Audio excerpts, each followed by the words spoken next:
Siapkan hati kita yang sudah dibaharui oleh Tuhan dengan ngoke kata di bata bagin si pemena yang dibuat dari perjanjian lama.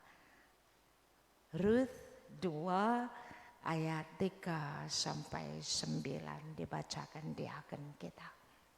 Demikianlah firman Tuhan, Rut 2 ayat 3 sampai dengan 9. Rut bertemu dengan Boas. Pergilah ia, lalu sampai di ladang dan memungut jelai di belakang penyabit-penyabit. Kebetulan ia berada di tanah milik Boas, yang berasal dari kaum Elimelek. Lalu datanglah Boas dari Betlehem. Ia berkata kepada penyabit-penyabit itu, "Tuhan kiranya menyertai kamu." Jawab mereka kepadanya, "Tuhan kiranya memberkati tuan." Lalu kata Boas kepada bujangnya yang mengawasi penyabit-penyabit itu, "Dari manakah perempuan ini?" Bujang yang mengawasi penyabit-penyabit itu menjawab, "Dia adalah seorang perempuan Moab. Dia pulang bersama-sama dengan Naomi dari daerah Moab. Tadi ia berkata, 'Izinkanlah kiranya aku memungut dan mengumpulkan jelai dari antara berkas-berkas jelai ini di belakang penyabit-penyabit.'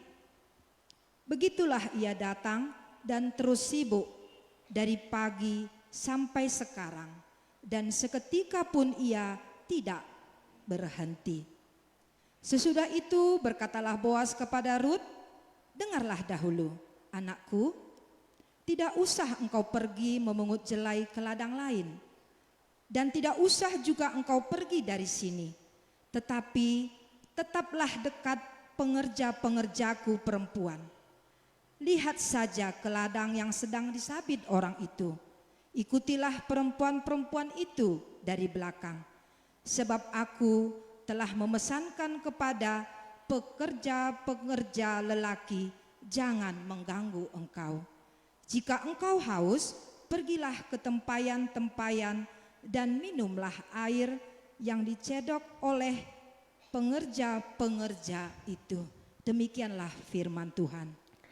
Ketuahan kala si megiken kata di bata dengan si make kenca ibas kegeluhana si tetap ware.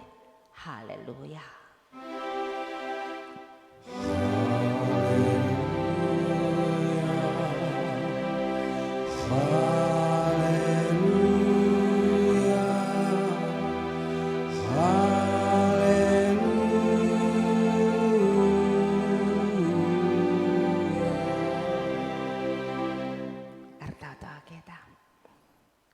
Hanya kuasa Roh Kudus yang kami pohonkan, Engkau cucurkan mengurapi hati dan pikiran kami, kelah kerina sebagikan kami, yang tusi dan banci bagikan kami, ibas kegeluhan kami tetap ware.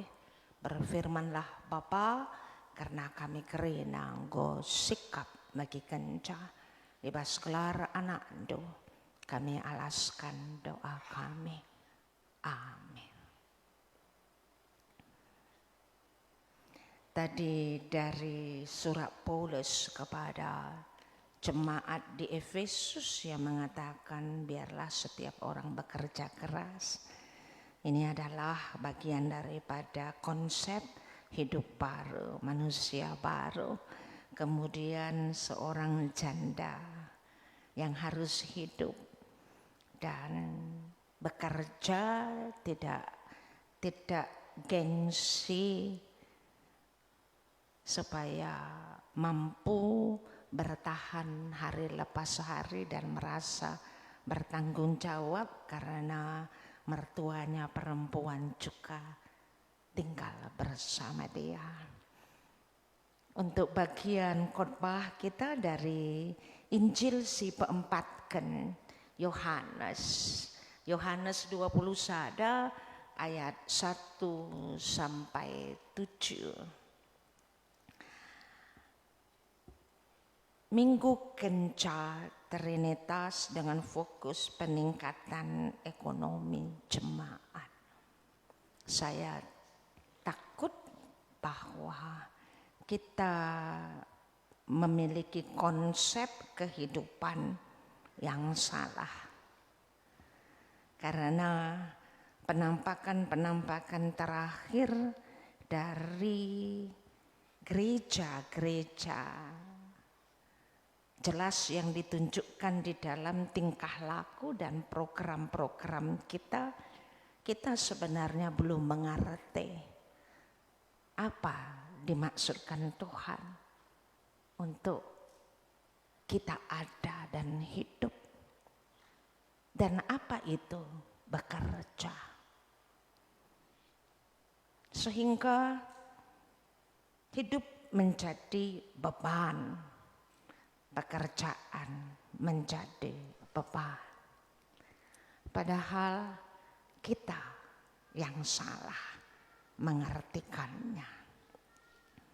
Karena dunia sudah memanipulasi dengan konsepnya yang berorientasi kepada ekonomi. Sehingga kemanusiaan sudah tidak dihargai. Yang dihargai adalah uang dan kemampuan.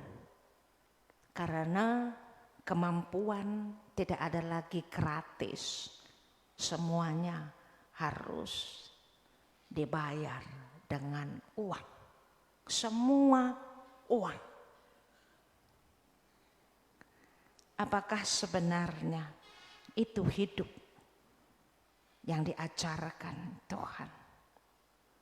Gereja di sini juga sudah jatuh ke dalam itu, bukan kesalahan gerejanya. Salah orang-orang, pemimpin-pemimpin gereja, salah pendeta, pertua, diaken yang juga kurang mengerti apa sebenarnya yang diinginkan Allah untuk kita hidup di dunia ini. Yohanes 21 ayat 1 sampai 7. Ini ceritanya ketika Yesus sudah bangkit. Jadi dalam bentuk Kasper, hantu yang jalan-jalan. Dalam durasi 40 hari sebelum dia naik ke surga. Di situ dia menampakkan diri kepada muridnya di pantai Danau Tiberias. Begini ceritanya. Kemudian Yesus menampakkan diri lagi kepada murid-muridnya di pantai Danau Tiberias, dan ia menampakkan diri sebagai berikut. Di pantai itu berkumpul Simon Petrus, Thomas yang disebut Didimus, Nathanael dari Kana yang di Galilea, anak-anak Zebedeus, dan 2 orang muridnya yang lain. Kata Simon Petrus kepada mereka, "Hai bro, aku pergi menangkap ikan yuk." Lalu mereka merespons, "Ikut dong." Lalu sama-sama berangkat naik ke perahu. Tapi malam itu mereka tidak menangkap apa-apa. Ketika hari sudah mulai siang, Yesus berdiri di pantai. Itu enggak storing ya, bangun. Agak storing ketika saya ngeng gitu ya. Akan tetapi murid-murid itu tidak tahu bahwa yang berdiri di pantai itu adalah Yesus. Kata Yesus kepada mereka, "Hai anak-anak, adakah kamu," dah lebih baik, "mempunyai lauk pauk?" Jawab mereka, "Tidak ada." Maka kata Yesus kepada mereka, Nah, tebarkan jalamu ke sebelah kanan perahu, maka kamu akan memperolehnya. Lalu mereka menebarkannya dan mereka tidak dapat menariknya lagi karena banyaknya ikan. Maka murid yang dikasihi Yesus berkata kepada Petrus, "Itu Tuhan." Ketika Petrus mendengar bahwa itu adalah Tuhan, maka ia mengenakan pakaiannya sebab ia tidak berpakaian. Lalu terjun ke dalam danau.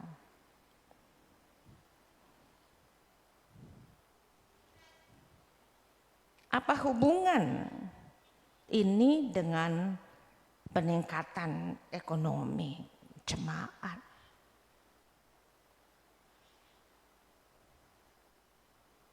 Saya tidak tahu bagaimana kemampuan ketika menjabarkan ini. Apakah kita mau menjabarkan bahwa mukjizat selalu ada setiap waktu sehingga percaya saja pasti air akan berubah menjadi anggur? Tidak ada gitu diajarkan Tuhan.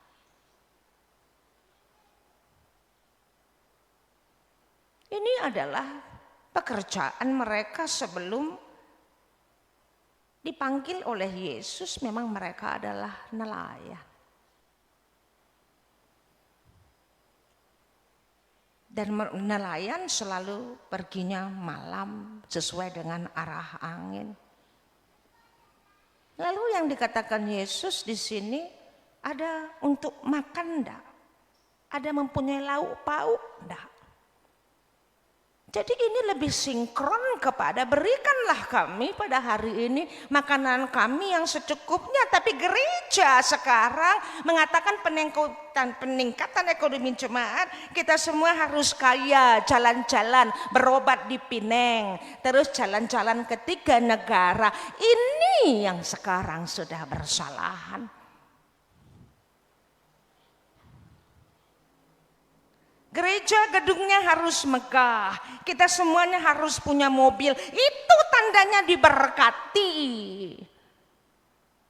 Apa begitu?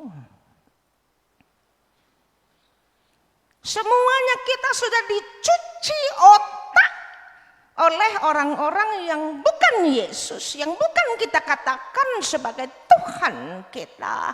Karena sebenarnya sama rusak kita. Sama yang mengatakan itu, sama rakusnya, sama orientasi cara berpikirnya.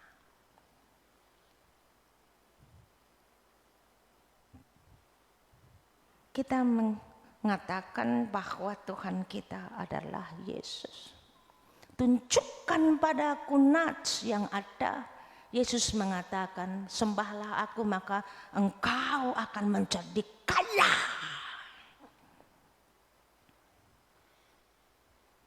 Sehingga yang diributkan selalu di gereja ini adalah uang, uang, dan uang.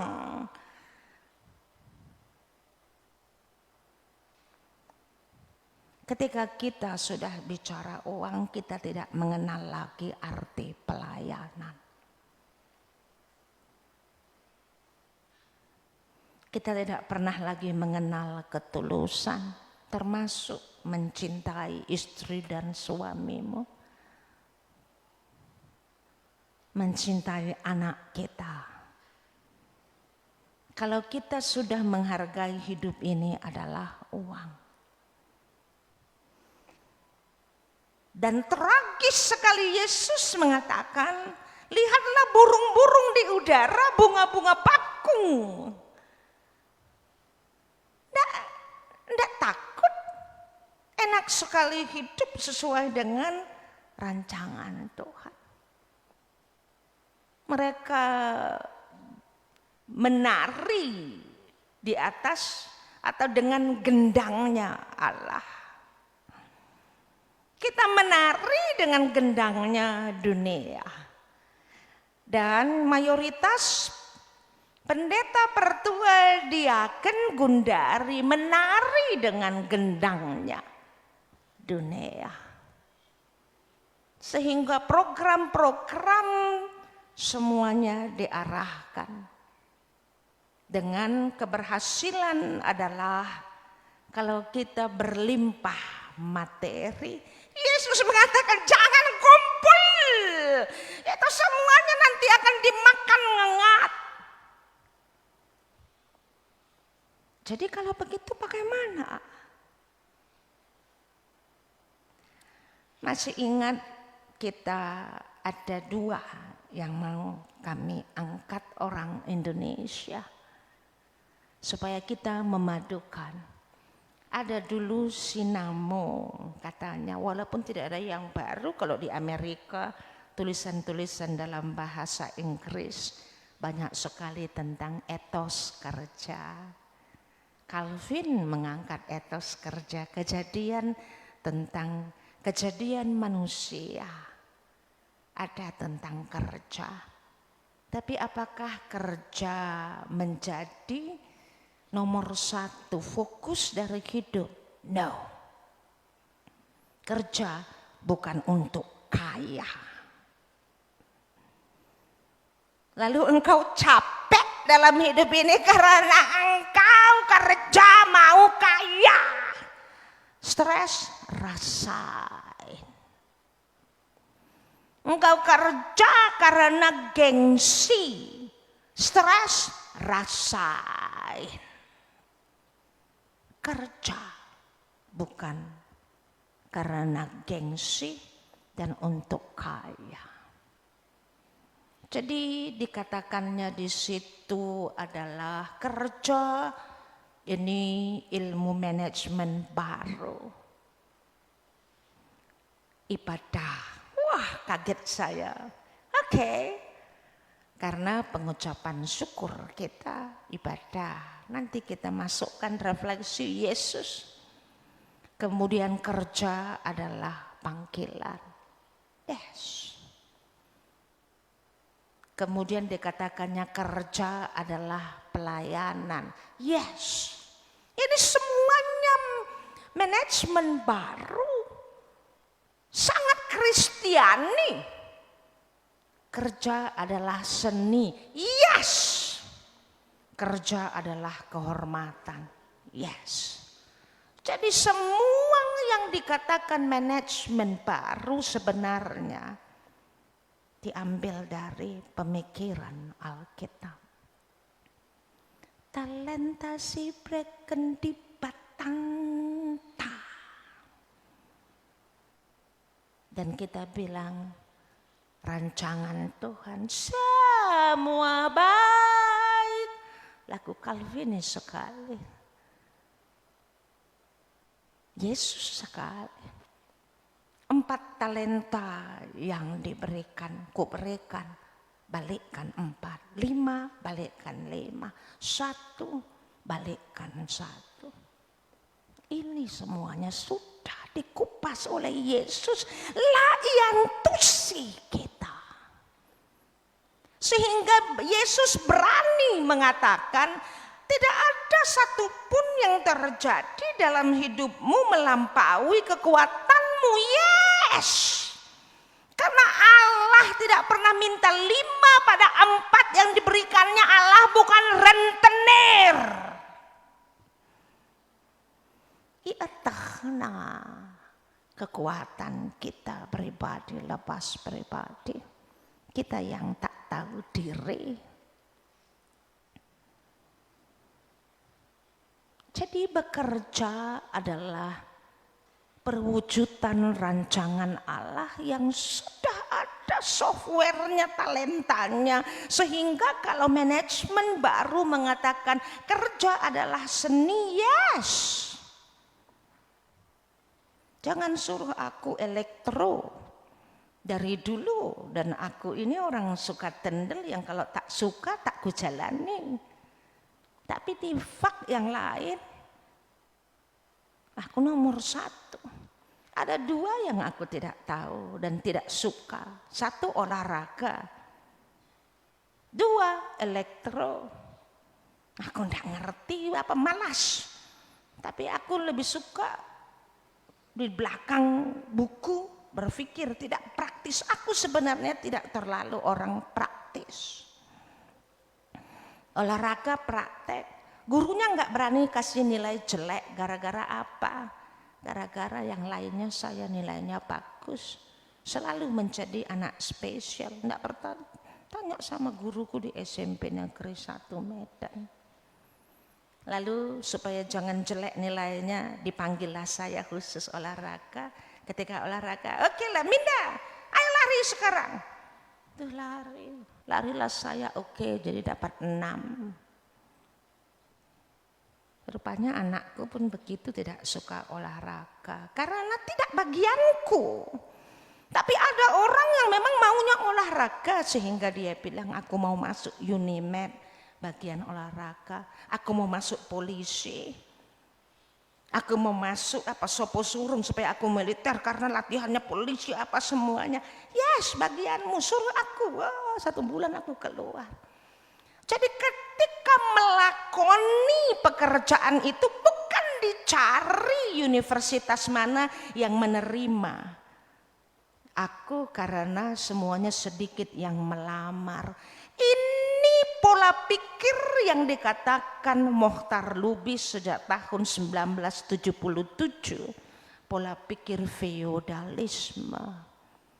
Mohtar Lubis, ahli budaya kita, memberikan orasi tahun 77.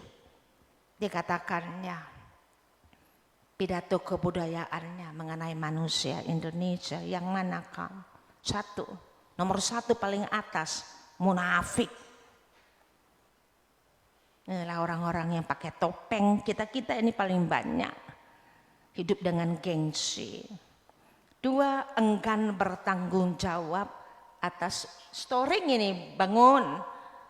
Nanti saya akan masuk di sini bagaimana orang Kemenangan Tani bekerja. Enggan bertanggung jawab atas perbuatannya. 3, feodal, penjilat, nepotisme, ini feodal. Dan feodal pada masa sekarang diikuti oleh sekolah-sekolah, orang-orang tua. Jadi memilih tempat asal anakku kuliah. Feodal.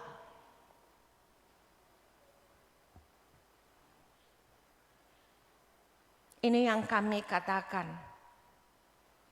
Teman-teman Billy mengatakan sudah semester 5. Mereka mengatakan kayaknya salah jurusan padahal ITB. Feodal tadinya adalah hidup untuk apa? Dapat tepuk tangan dari orang lain, hidup gengsi. Anda melobi anakmu untuk supaya dapat SMA Negeri 1. Anda melobi anakmu supaya dapat kerja di sini pegawai negeri, itu feodal. Dan feodal itu nampak sekali di dalam struktur hierarki pegawai negeri. Sehingga selalu siapa? Harusnya itu kan biasanya hanya terjadi di militer. Taunya asal bapak senang. Taunya atasan tidak bisa salah dan merasa berkuasa. Dan itu masuk di gereja. Padahal tidak itu kata Calvin. Tapi karena jemaatnya sudah mayoritas berjiwa feodal, diasuh di pegawai negeri, sehingga atasan tidak boleh salah. Dan dikatakan Bapak Nikukum. Ini adalah ekspresi-ekspresi penjilat.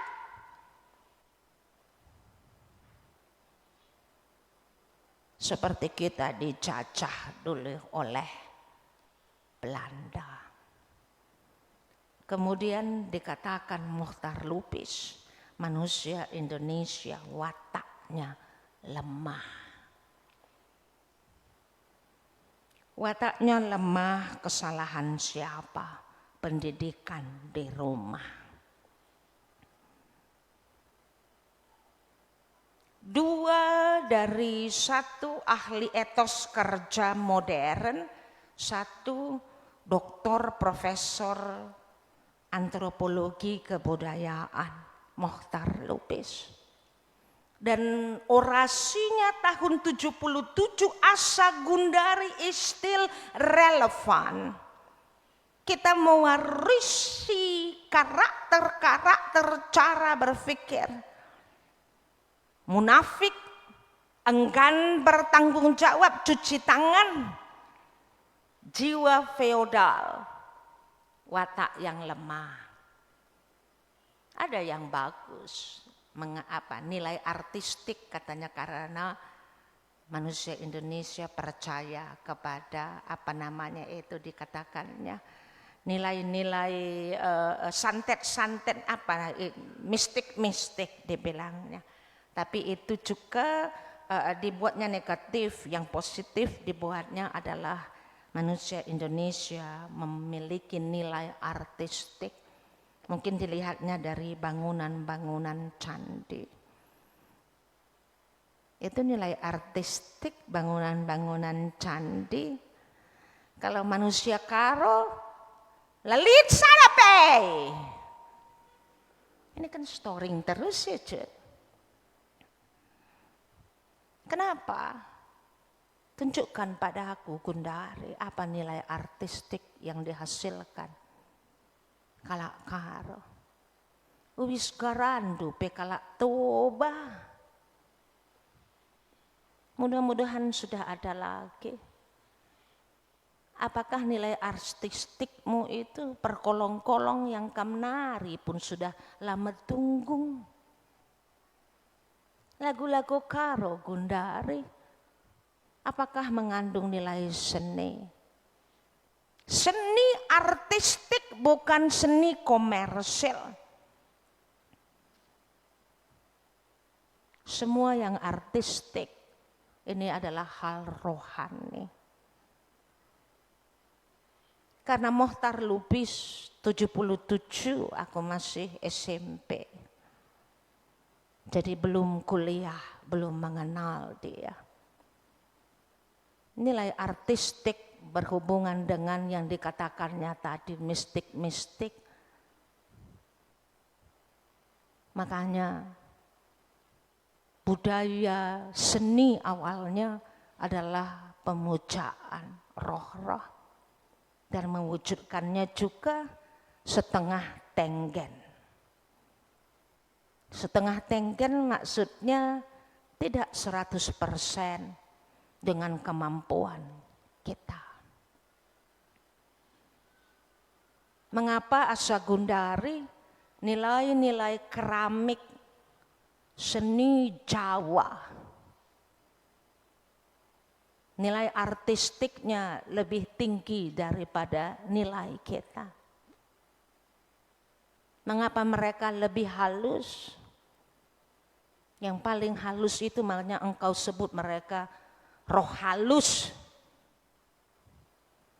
Karena mereka rajin puasa, meditasi. Lalu mau dibawa kemana kami ini pendeta? Lahir batin. Kita sebenarnya sejak kita lahir sudah dirancang oleh Allah. Dunia menawarkan konsepnya sendiri.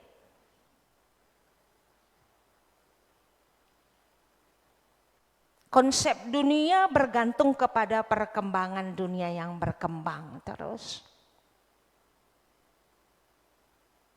Sekarang larinya menjadi teknologi. Di sini yang mengerikan jika pendidikan kita mengikuti gerak dunia tanpa bisa memberikan fondasi dasar. Tidak gampang. Harusnya di setiap organisasi ada yang mengetahui, ada yang menguasai filsafat cara berpikir yang eksistensialisme. Karena dunia masuk kepada pragmatis, bahkan oportunis. Persis seperti perkembangan teknologi. Hari ini iPhone 13, bulan depan sudah turun harganya karena sudah muncul iPhone 14.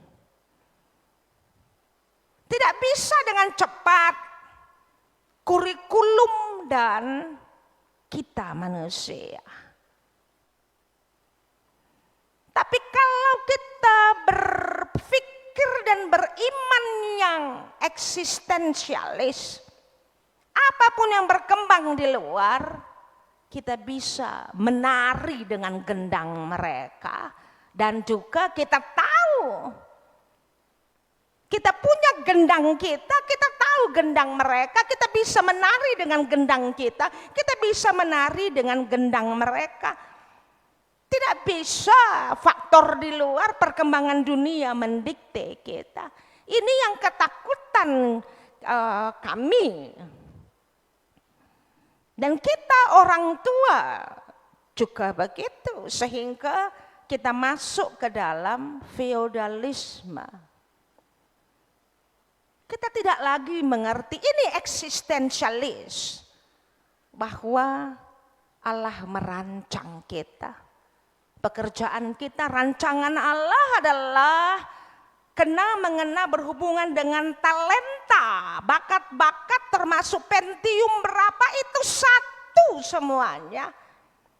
Sehingga pekerjaan kita adalah bukan untuk mencari gaji, tapi aktualisasi diri.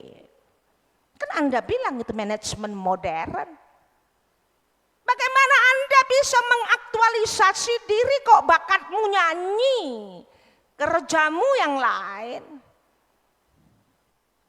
Tapi ketika tidak bisa, memang suka nyanyi, tapi tidak bakat yang 100% harus menyanyi saja. Ada yang begitu, tidak tahu yang lain selain dia ciptakan lagu menyanyi saja, nggak tahu yang lain. Ada. Tapi ada yang sekedar memang suka nyanyi sehingga kayak siapa Sri Mulyani kalau malam-malam capek mereka semua menteri-menteri nyanyi ngeband mereka biasa. Tapi tidak menjadi fokus karena ada talenta yang lebih tinggi di dalam diri mereka. Dia suka matematika. Sehingga kali-kali dengan apanya. Ada yang memang talentanya adalah ke kimia. Sudah nampak itu dan jadi farmasi. Sehingga kerja tidak menjadi beban. Kuliah tidak menjadi beban. Karena itu adalah aktualisasi bakat-bakat kita. Dan kita tidak repot dari jam berapa ke jam berapa ya. Atau gajinya berapa ya. Itu sebenarnya hidup dan kerja. Sehingga tak ada hidup ini beban. Hidup ini menjadi beban karena kita menari di gendang dunia. Dan kita tidak memiliki arah kita sendiri dan cara berpikir yang independen. Sehingga semuanya orang kuliah yuk. Kalau enggak main. Lalu aneh menurut saya. Digargari ke Rina Universitas di mana yang tidak ada orang yang suka faknya. Lalu digargari di mana dia akan bisa masuk as long as selama yang penting adalah lulus UTBK. Kaikel feodalisme. Generasi muda kita sudah hancur dengan ini.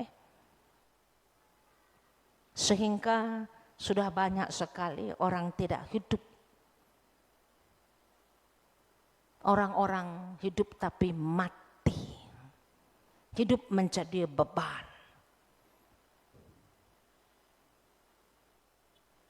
Sedih kali hidup ini.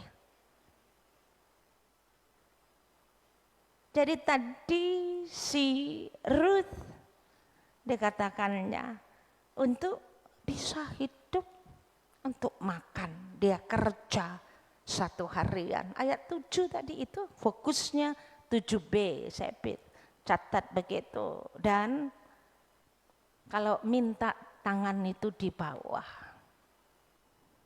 Ketekunan seorang dilihat oleh bos kita. Sehingga lakukanlah pekerjaan kita, do your best. Tapi tidak usah menjilat.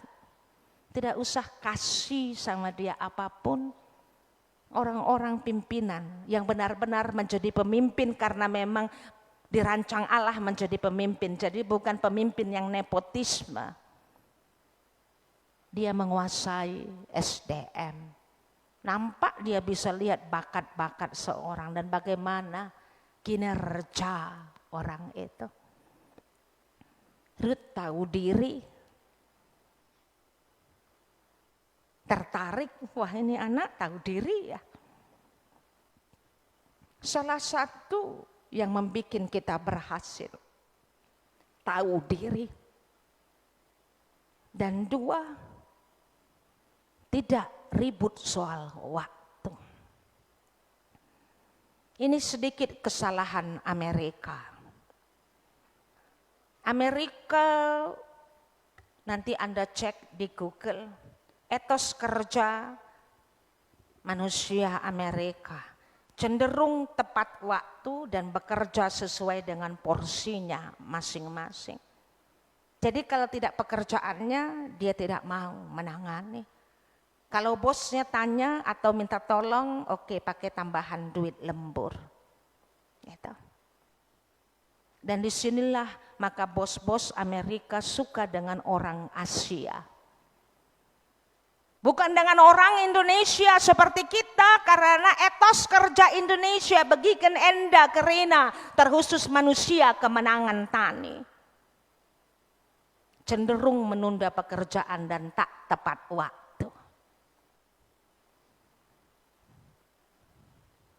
Sampai saat ini di Kemenangan Tanienda.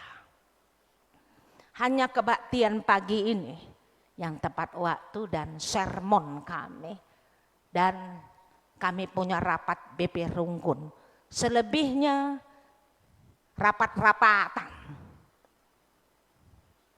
Bagaimanalah kalian guru KKR bisa membuat manusia-manusia Indonesia yang tepat waktu badi kenapai.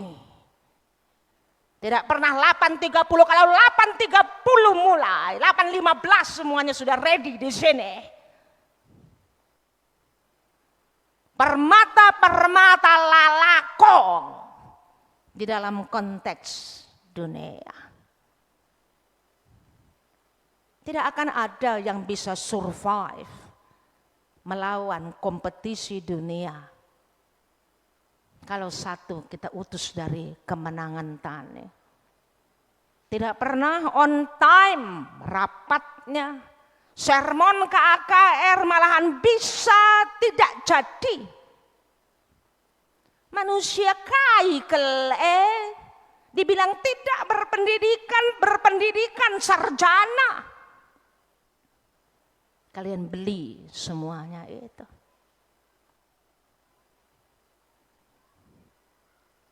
Kalau ini tidak dibenahi di rumah, berapa jam cuma di gereja? Kamu pikir aku tidak mengalami satu momen yang mengerikan? Berhadapan dengan seraian-seraian Kemenangan Tani untuk membuat mereka on time. Diam aja aku. Aku yang lebih tua berani dia makanya. Di satu segi tidak pernah aku terlambat. 9.30, 9.15. Kalau terlambat aku malu sekali. dan minta maaf. Manusia, etos kerja manusia Jepang katanya cenderung sangat disiplin dalam urusan waktu. Keterlambatan adalah hal yang sangat memalukan. Bagus juga kalau diekspor manusia-manusia Indonesia ke Jepang. Dan orang-orang Jepang harga diri di dalam kerja serius sekali. Mereka tahu malu. Manusia Indonesia cenderung tidak tahu malu. Sudah terlambat, masih bisa cengengesan. Sudah mau masuk penjara, dengan rompi kuning cengengesan. Kalau kami di Jepang, kami ndeles.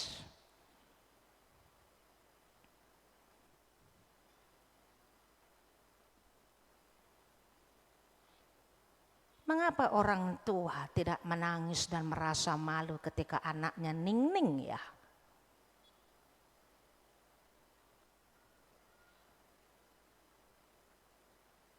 Mengapa rasa malu ini tidak ada? Semuanya dianggap biasa-biasa. Dan di sini sebenarnya gereja kita Calvin sangat kuat di dalam etos kerja dan bagaimana hidup Kristiani. Tapi karena pemimpin gerejanya sendiri langantusi dan tidak mau mungkin masuk ke situ, sehingga semakin luntur. Mereka protes karena pemerintah repot soal selangkangan, kata dalam arti soal kamar tidur warga negara. Itu adalah ranah gereja dan masjid. Gundari P, pemerintah gereja P, tidak ada yang bicara bagaimana seharusnya di tempat tidur dan urusan seksmu.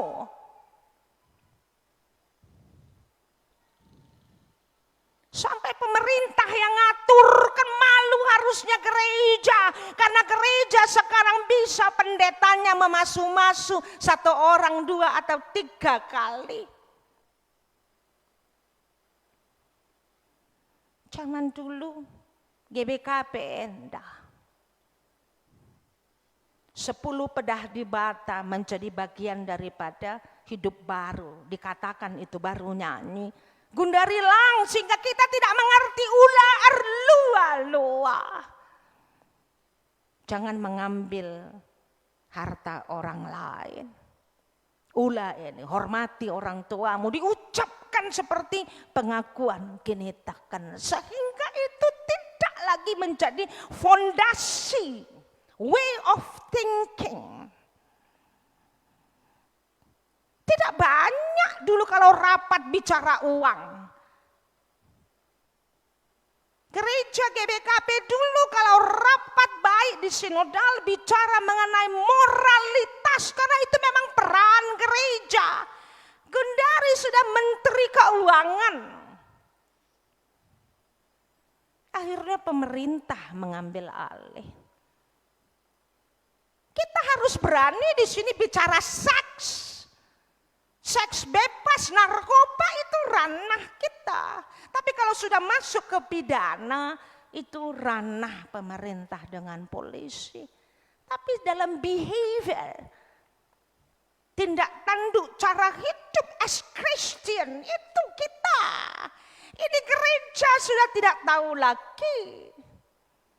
Semua mau dilakoninya. Dan yang kedua, yang pertama, the most important things, peran gereja tidak dilakoninya.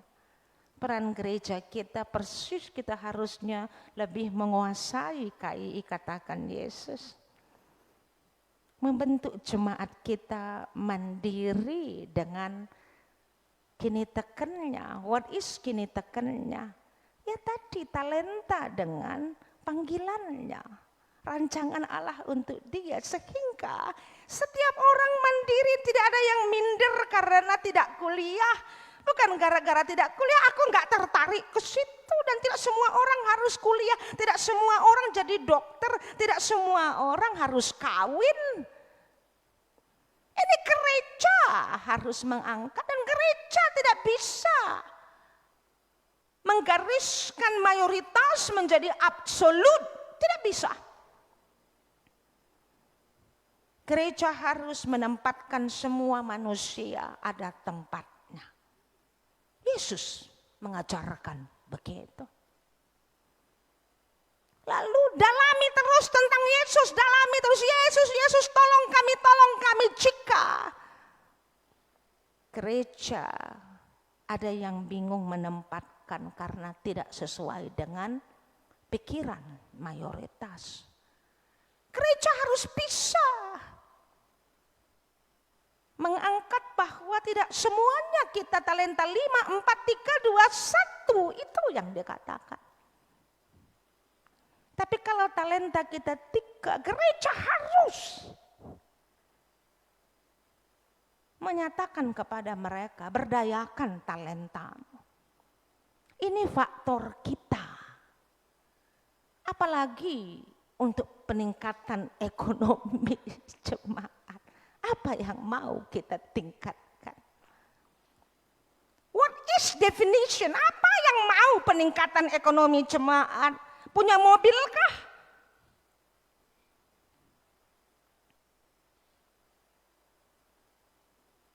Ini harus kritis kita.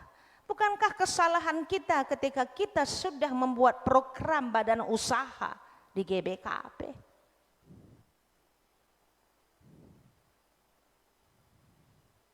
Sudah tidak sejalan lagi. Pikiran kita sudah bahwa tempat ini adalah bagiannya itu, no. Akhirnya kita, tapi harus oke kalau itu, tapi bukan itu nomor 1. Sehingga ajak Moria kita retreat, tidak ada yang mau, tapi coba untuk merias wajah semuanya mau. Nomor 3 menjadi nomor 1. Nomor 1 tidak ada yang menarik. Padahal nomor 1 itu. Dan ini yang dikatakan Yesus. Kalau engkau masih mengatakan aku harus begini, aku katakan ayo tinggalkan, ikut aku. Itu yang nomor 1. Sehingga dikatakannya cari dahulu kerajaan Allah. Maka semua diberikan padamu. Artinya apa? Semua harta kalau engkau cari kerajaan Allah, maksudnya engkau mengerti dirimu as you are, sebagaimana engkau adanya, sehingga engkau mengisi, menjalani hidup ini fully. Talentamu terwujud, apa semuanya bakat-bakatmu. Enak kali hidup. Jadi hidup ringan, tidak berbeban. Engkau tidak bertalenta menjadi dokter, jangan sekolah kedokteran. Habis engkau. Jadi tidak ada mengatakan hidup ini berat. Itu yang hidup dengan kelimpahan. Engkau bisa merasakan nikmatnya matahari, engkau dan dalam pekerjaanmu malahan kalau seperti aku suka membaca. 3 hari 3 malam aku bisa enggak tidur, tapi jelas pakai kopi dan dengan di perpustakaan membaca sampai ribuan buku. Aku suka dan tidak merasa berbeban. Ini tadi cari dahulu kerajaan Allah karena aku tahu dan gak dibayar. Ya sudah, waktu itu tidak diapakan. Tapi coba di GPIB itu kalau dokter itu punya sendiri ya. Lalu aku bilang itu dokter dalam negeri, aku dokter luar negeri berapa skala kerjanya ya, gajinya berapa ya.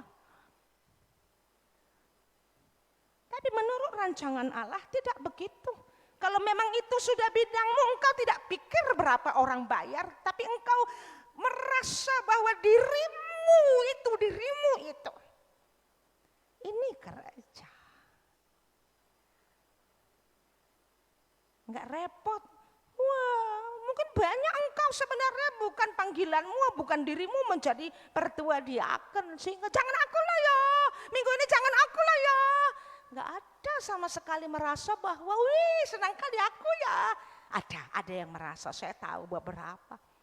Tapi mayoritas, enggak aku lah ya. Tandanya engkau tidak merasa itu adalah panggilan.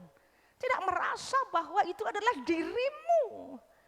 Lalu ngapain melakukannya kalau itu engkau tidak merasa begitu bahagia dengan melakukan itu. Enak sekali bekerja dengan orang yang merasa bahwa itu adalah panggilannya. Wah langsung Bu, kamu gininya, iya pendeta. Gini ya, karena saya sudah tahu memang dia suka itu. Tapi 80% itu ya gara-gara apa? Feodalisme engkau ya. Merasa bahwa status pertua diaken seperti engkau mendapat doktor. Kasihan deh lo. Tidak tahu bahwa berani-berani memakai nama Tuhan engkau sudah melanggar hukum 1, 2, 3 dalam 10 pedah di bata. Menyanyiakan nama Tuhan, menyanyiakan panggilan Tuhan. Tidak ada yang bisa hilang, semuanya harus dibayar. Jadi sebenarnya kita semuanya ini kalau ini adalah bagian dari diri kita dan diri kita aktualisasi. Semua yang kita lakukan seni.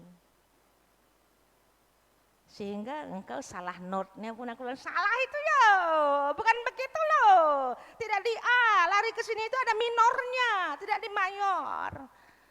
Terus lagu saya katakan, itu storing loh. Kau kupingku beda sama kupingmu ya, kupingmu nggak tahu storing yo. Kapan aku kerja tidur? Hanya kalian yang lagi kerja tidur. Dinikmati pekerjaan itu. Kalau tidak dinikmati, pekerjaan itu menjadi kerja, beban.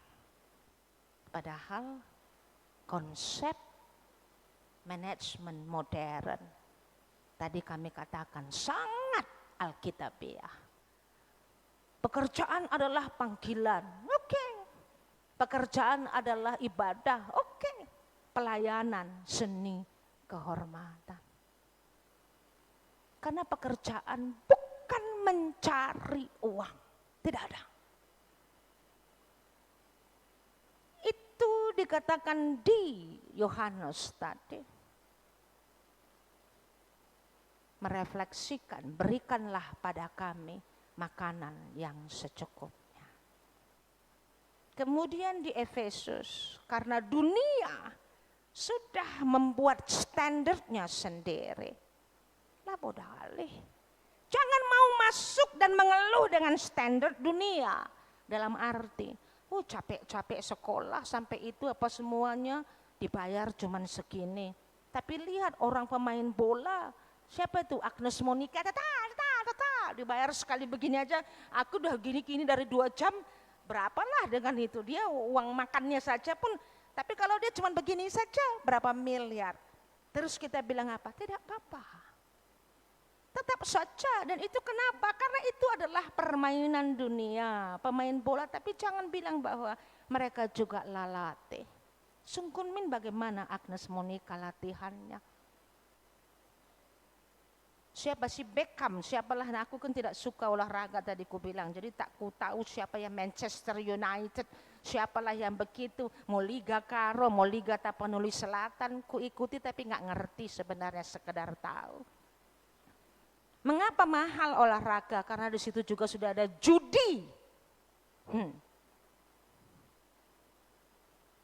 Jadi mereka juga tahu. Di satu segi lain lagi, mereka pun latihan. Tapi tidak mungkin orang yang tidak suka lari jadi olahraga kayak aku, pemain bola, tidak mungkin.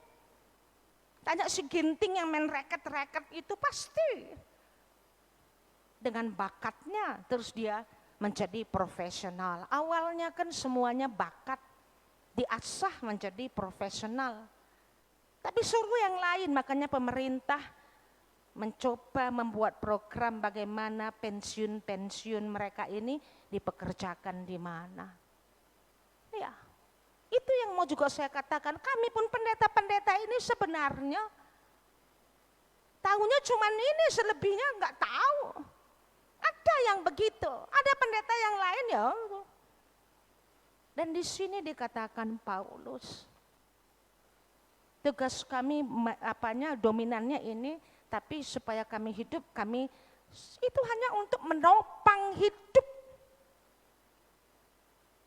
Kita masuk ke dalam Kejadian, dibuat manusia, ditaruh ke Taman Eden, kemudian dikatakan, ayo kerjakan ladang ini. Untuk kayakah? No. Baru setelah itu dikatakan apa? Engkau memakan semuanya buah-buahan di taman ini. Supaya hidup day to day, day by day. Sehingga doa Yesus, berikanlah pada kami makanan kami hari ini secukupnya. Peningkatan ekonomi jemaat yang bagaimana? Saya tidak mau masuk ke ranah di dalam arti menambah gaji, tapi biar secara Kristiani dan apa yang dikatakan Yesus, do your best and be yourself.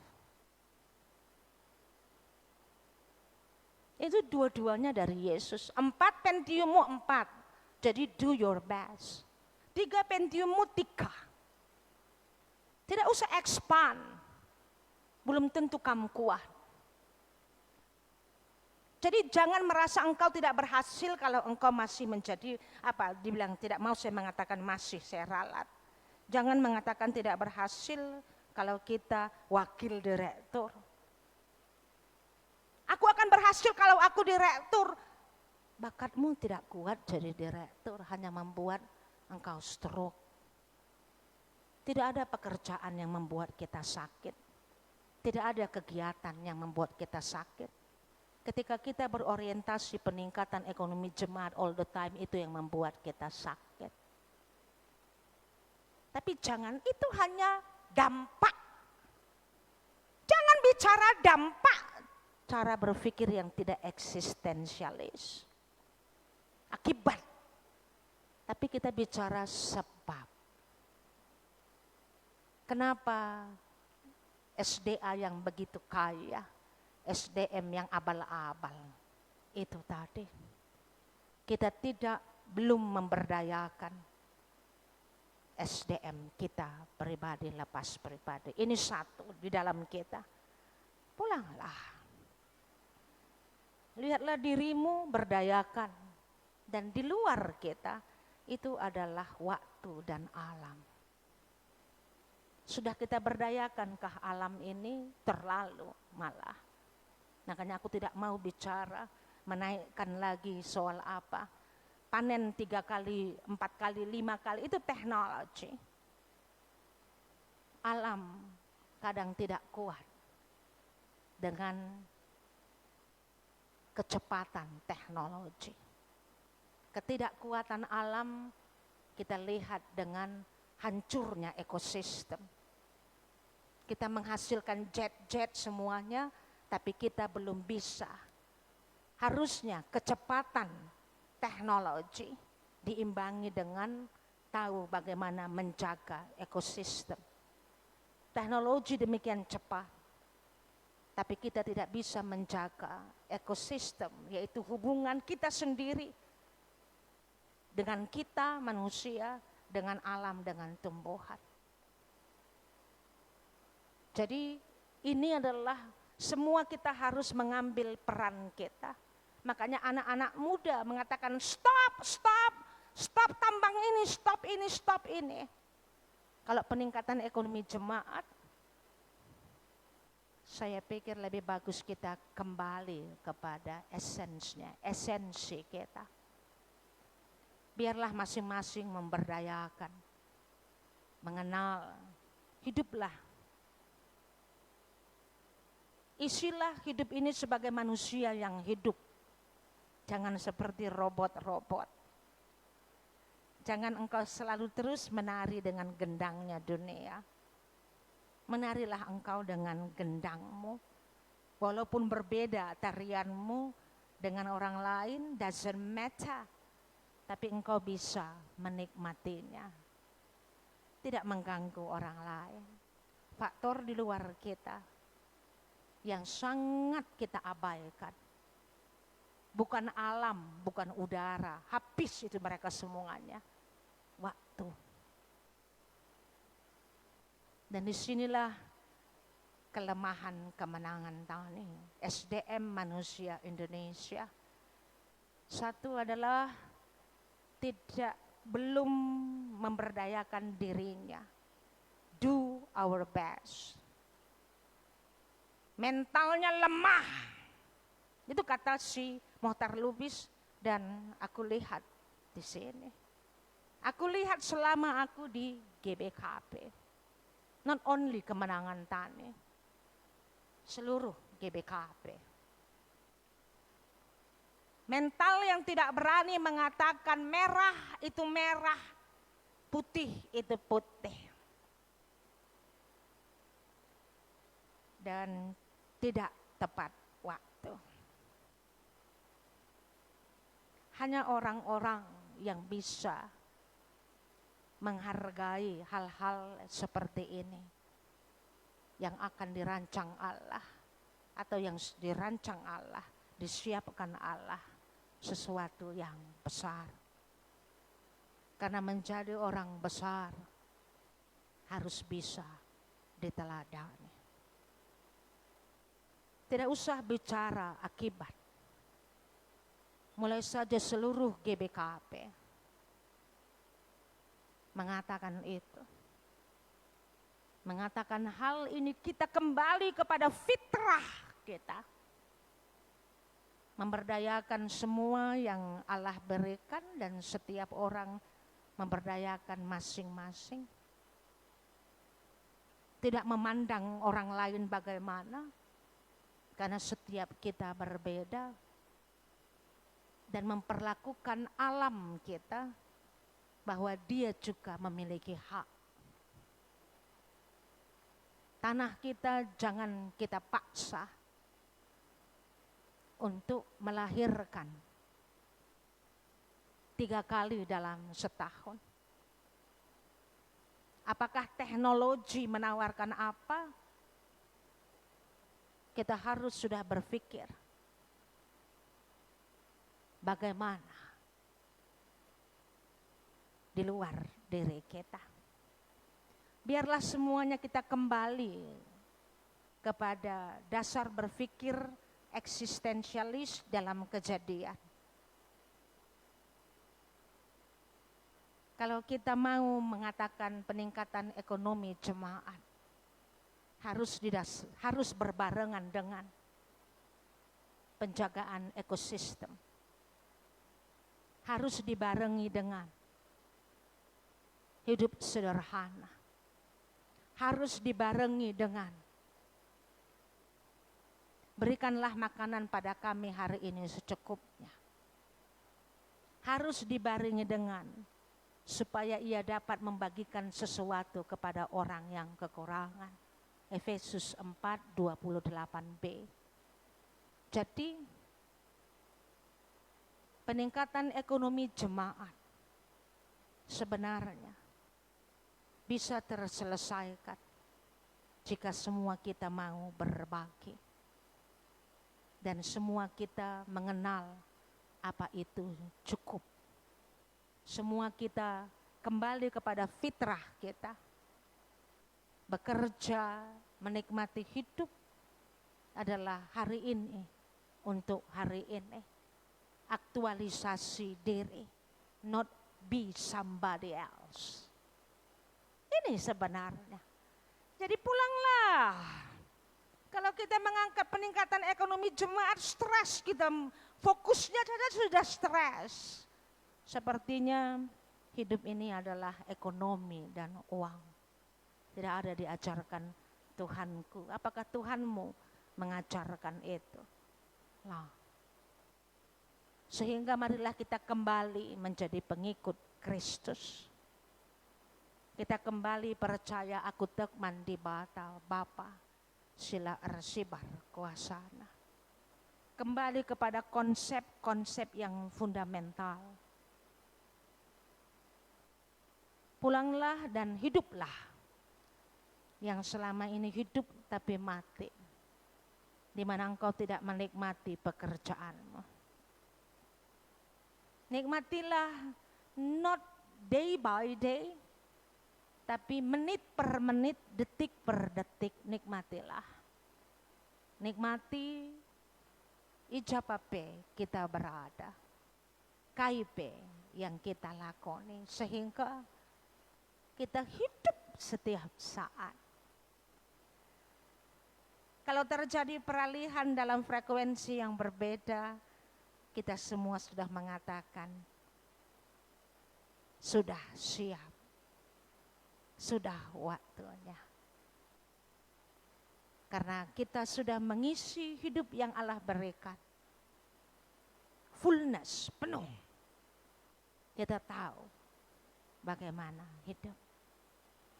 Hari bagai, marilah kita semua mengatakan Tuhanku baik. Sebenarnya Tuhan tidak pernah menuntutku lebih besar daripada yang Tuhan berikan padaku. Tapi dunia, mertuaku, mamaku, bapakku semuanya yang menuntutku. Dan aku tidak bisa mandiri di dalam mengambil keputusan. Jadi pulanglah. Kita masuk ke dalam bulan Agustus yang merdeka. Bulan kemerdekaan dan kita juga merdeka. Dari gendang-gendang lain di dunia ini, menarilah kita atas gendang kita. Berjalanlah di atas rel-rel yang memang milik kita. Jangan lagi apa kata dunia. Mulai sekarang belajarlah bicara sebab, jangan bicara akibat. Pasti cari dahulu kerajaan Allah katanya. Ini sebab, maka itu akibat. Jadi pulang, peningkatan ekonomi jemaat. Biarlah semuanya kita menjadi diri kita masing-masing. Kembalikan alam, semua yang lain kepada hakikat mereka masing-masing. Belajarlah untuk menjadi dirimu. Nikmatilah hidup, nikmati bakatmu dan bersukacitalah di dalamnya dan katakan bujur atasnya. Selamat memerdekakan diri dari penjajahan yang sudah diberikan pada kita sejak kita lahir sampai kita besar saat ini. Sehingga hidup tidak lagi menjadi hidup, tapi hidup menjadi beban. Artata kita. Kami mau merdeka. Merdeka menjadi diri kami dan memberdayakan kemampuan yang ada pada kami.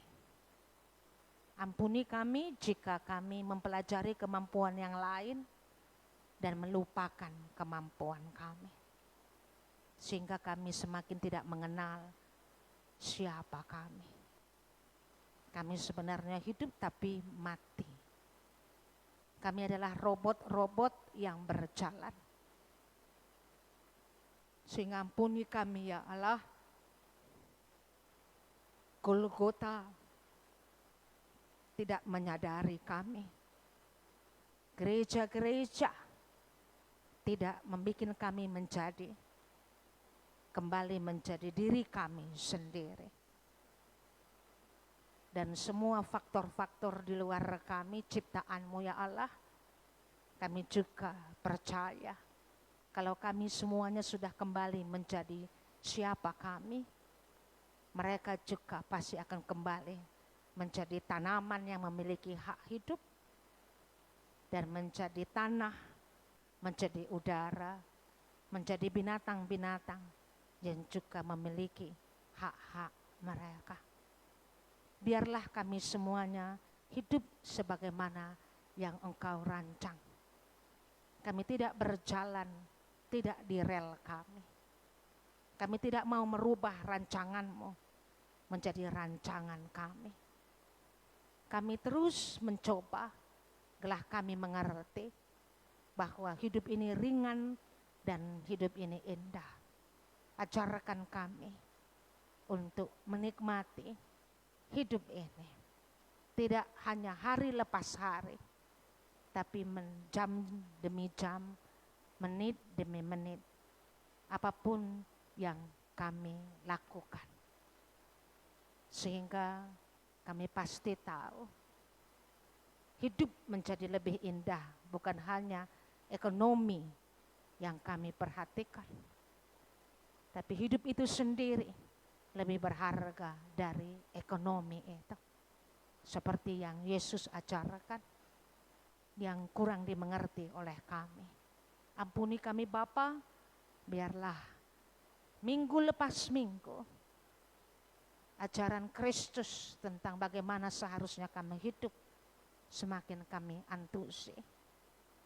Kasih kami kesempatan selama kami hidup, kami bisa tiba di dalam seperti yang Engkau anjurkan. Kami hidup di dalam kepenuhan, menikmati hidup detik demi detik. Dalam nama Kristus kami alaskan doa kami.